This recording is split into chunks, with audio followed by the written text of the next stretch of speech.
Just doing a little bit more on the engine at the moment. The new cam thrust bearings arrived. This is the new ones here. They use a metal steel cage, and the faces that they run on don't seem to have any grooves or anything in them. Whereas if you look at the old ones, they use a brass cage, and you can see the little wear tracks in them. I don't think they're too worn out, but you can feel that track. If I measure them, the widths, this one is bang on 3/8. This one it's about 200 thou, I think it was. Difference, a little bit short, so maybe there is wear on these, but I'll replace them with the new ones. I was able to get these locally. They weren't cheap. I think in the UK they're about half the price, but once you add in shipping and the time it takes, I might as well get them here. So I've got those now, and I had another daft moment. I thought I'd be clever and measure the cam timings. I did want to measure the lift, so I've got it set up here so I can actually measure what the lobes, the lift on the lobes is. I'm not sure at the moment exactly how that translates into valve lift because of the geometry of the rocker gear. I don't know what the ratios are there. But I also thought I would degree the cams to figure out when the lobes are opening and closing. So I made this little thing. I 3D printed the little boss. It was a little bit small, so I put some tape on it just to make it a tight fit, and I laser cut a little degree wheel. The idea being that goes in there, and then when I rotate the lathe, my little degree wheel moves, and I can measure the angle of the cams. This is a dumb idea, because on the Riley 9 engine, you've got two camshafts. You've got an inlet camshaft and an exhaust camshaft. And of course, the cam lobes are just 90 degrees apart. So, 4-cylinder engine, cams rotating, the lobes are going to be evenly spaced on each one. The timing comes into how you arrange the gears. So once you've actually got the camshafts in the engine here, you set the timing by the positioning of the gears in relation to the intermediate gear. And the exhaust one, if you look on the front of the gear somewhere, yeah, look on the front, you can see there's a little, put that down, there's a little E marked on it there, and I'm not sure if the inlet,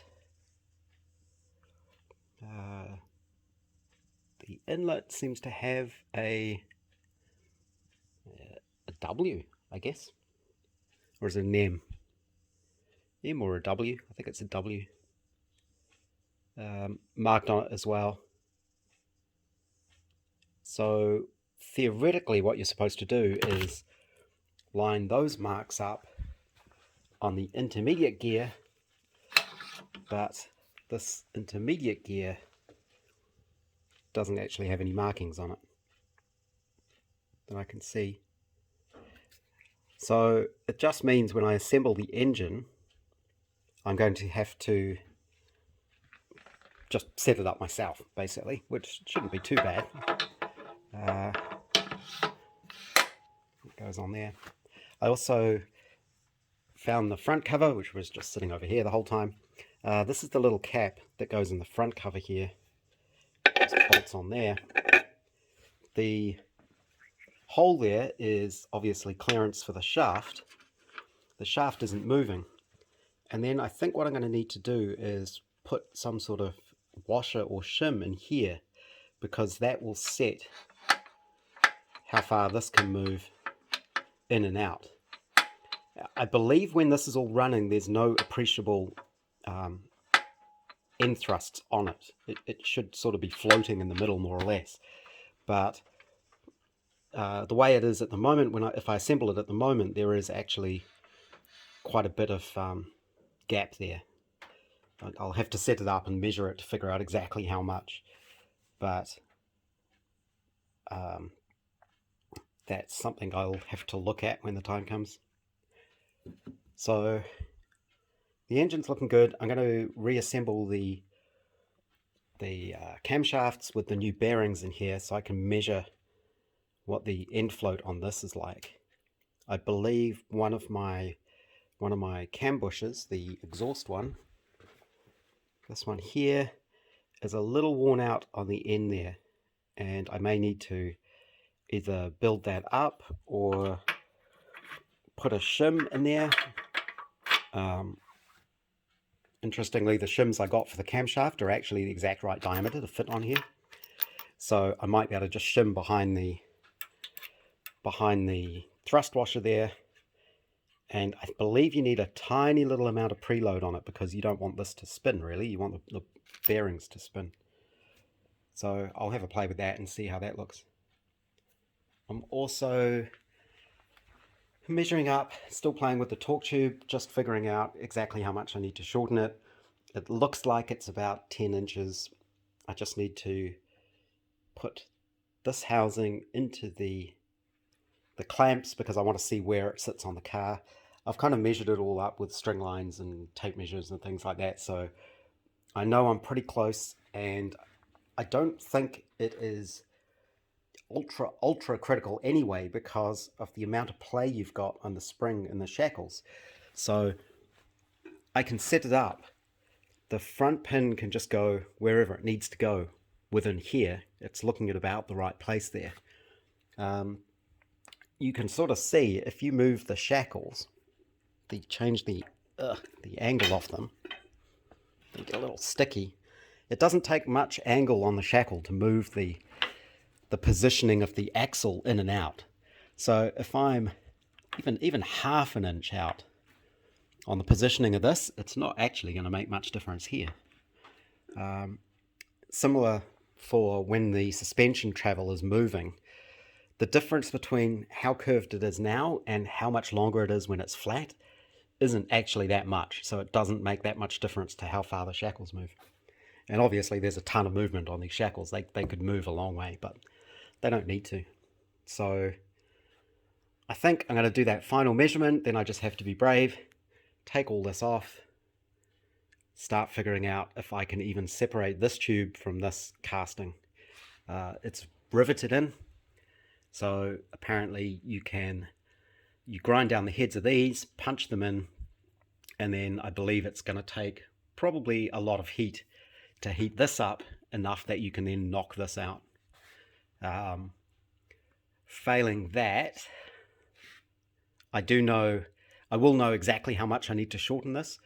So probably what I could do is, instead of trying to separate this all as one giant housing, I should actually be able to measure up from where the end of this tube is inside here, if I can figure that out, which I should be able to do from the back, mark up the length I need to cut it, and then I'm only trying to extract a short piece from this housing, which might be easier.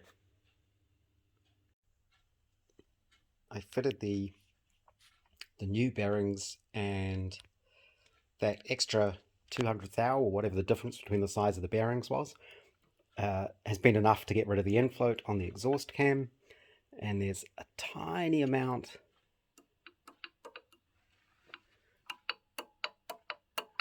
tiny amount on the inlet cam still. So I'm not sure exactly how much. I haven't been able to measure it yet. It's worth mentioning that these cam bushes, you have to be very careful you don't get them muddled up because they're handed, because of the way where the oil entry hole and the lug that they mount using is positioned. So you can't swap them about, because you'll block off the oil feed to them. One thing I will do is, once I get the whole thing test assembled, I will make sure oil is going to all the places oil needs to go to. I'll actually sort of get that to go home. I'll actually pump some oil around it.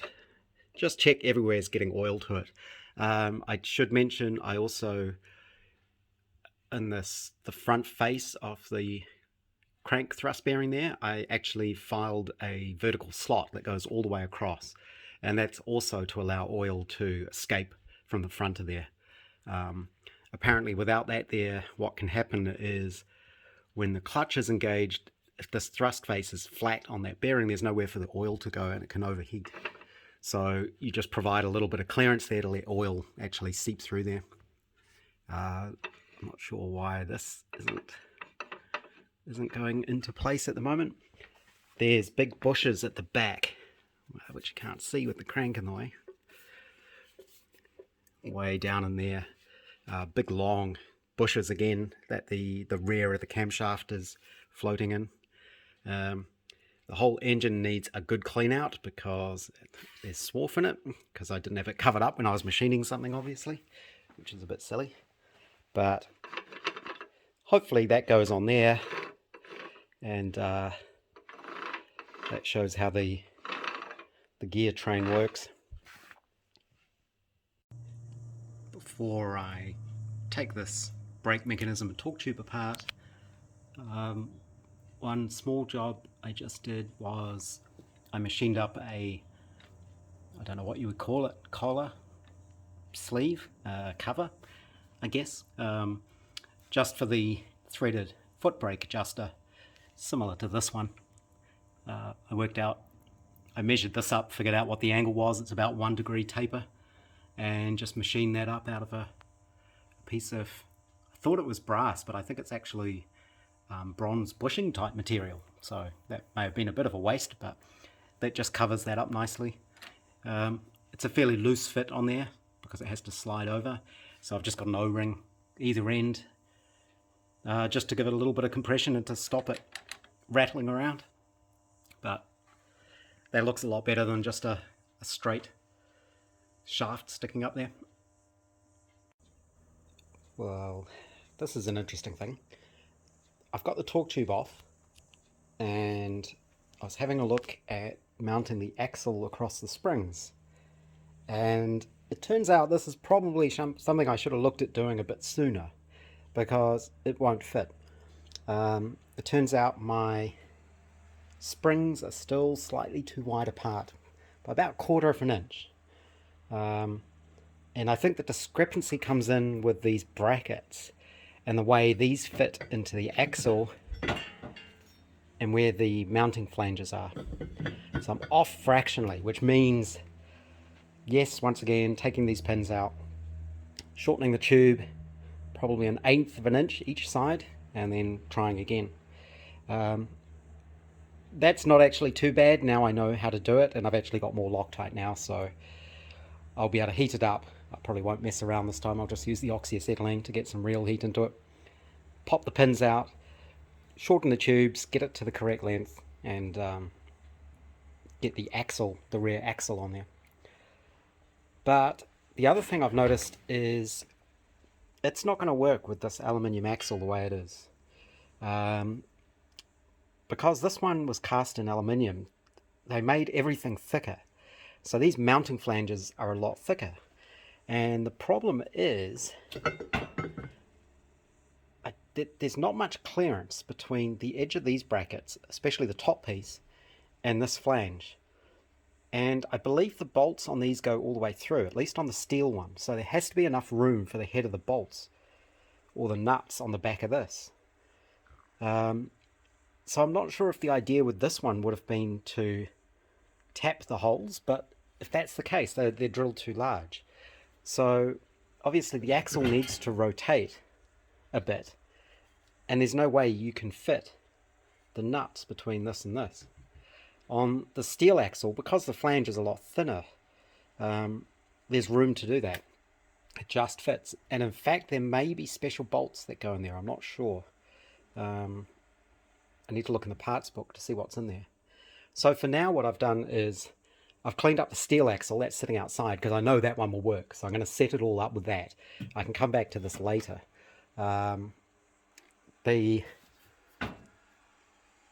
With these sitting where they need to, I'm going to redo this on the steel one to make sure I get it absolutely right. I can measure between the center points. And these little holes are what locate those in the spring. So I'm going to go get the steel axle. I had to wire brush that and de-rust it and clean it all up, so that's been sitting out in the sun to dry off. I'll go get that and measure that one up. So with the steel axle back in place, I can get an accurate reading across those center points. It's 934 millimeters. You can see the axle has gone orange already. So I cleaned it all down, gave it a good wire brushing, put it out in the sun to dry after washing it down, and it immediately flash rusts. So that's why it's got that sort of golden tinge to it. But it's easy enough to take all that off when I go to paint it. I'll put the ruler across the actual springs and see what measurement I've got there. So 934 at the moment. With the axle sitting on the springs, I've got that mount in place, and you can see the about 4mm mismatch just in there.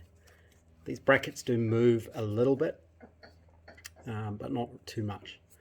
So there's a little bit of movement in the springs, but yep, it looks like I need to take the pins out 2mm off either end, and then the rear axle will fit.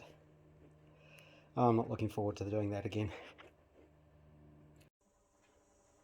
Okay, I've got this probably how I should have done it in the first place, which is bolt the axle to the springs, because that gives you the width of the springs, and then make the springs fit the chassis.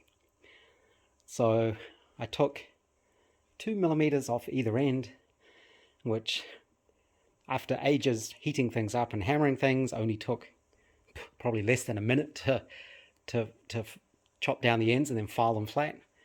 And I took 4mm off my front tube as well, which I'm just using to temporarily keep the front spacing correct.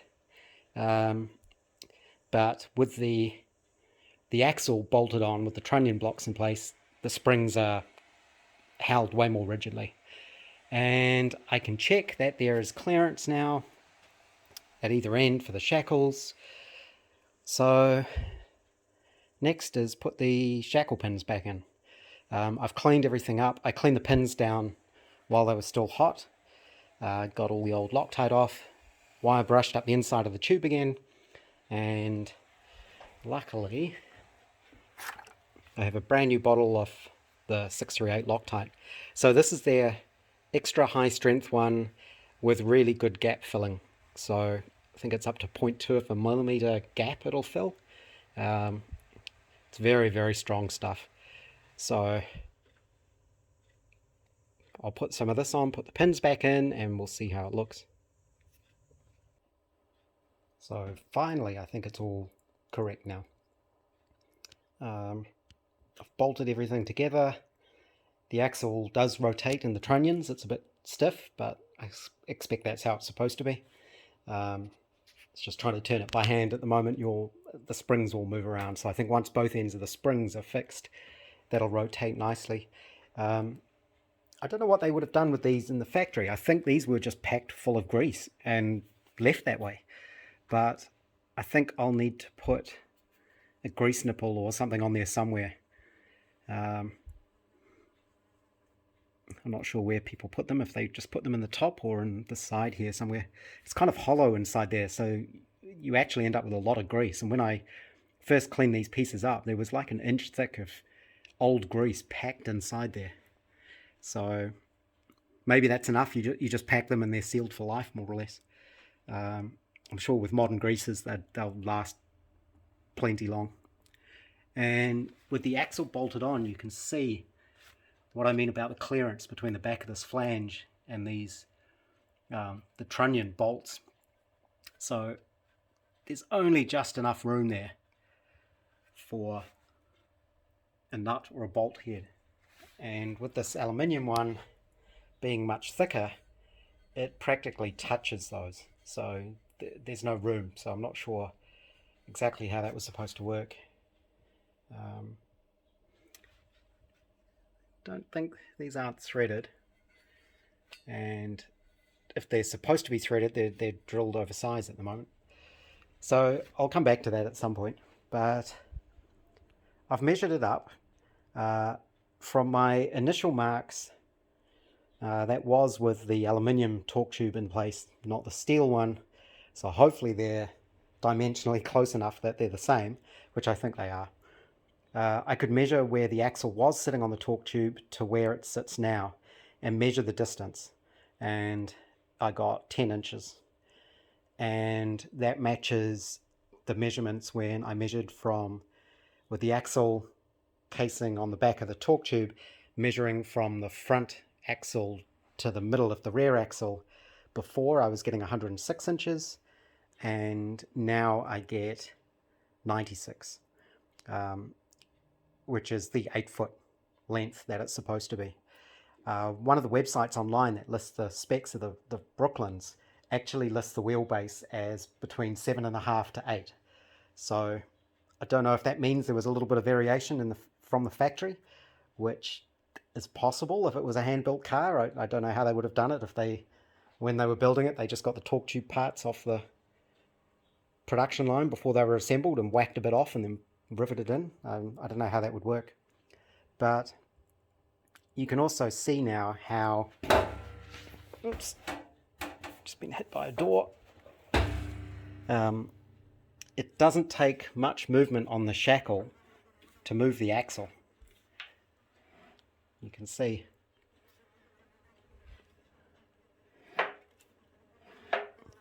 So there's quite a bit of wiggle room in there.